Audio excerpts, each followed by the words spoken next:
Hello and welcome to Daily Reflection with Aneel Aranha. Today is the 28th of November 2019. We're going to reflect on Luke 21:20-28. Good one today. It's called Nowhere Left to Run. Jesus said, "When you see Jerusalem surrounded by armies, then know that its desolation has come near.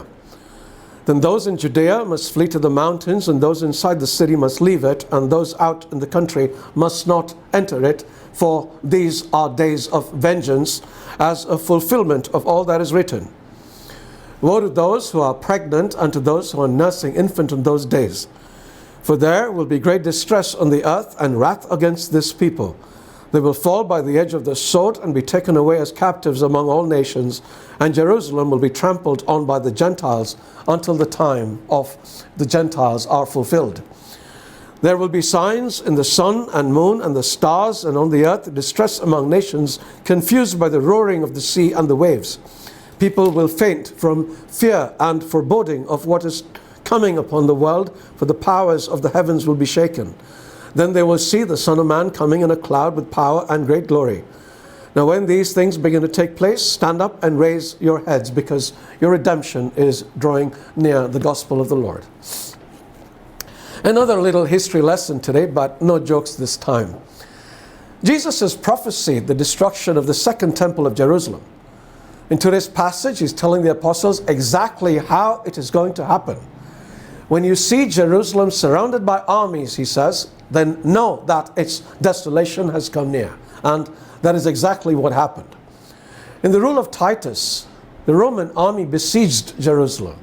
It took place in steps over several months until troops from 4 legions surrounded the city. Finally, to cut off the inhabitants completely, Titus ordered a wall to be built.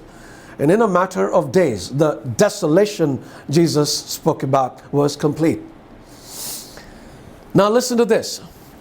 The Christians who lived in Jerusalem and who paid heed to this warning fled the city when the first sign of soldiers appeared.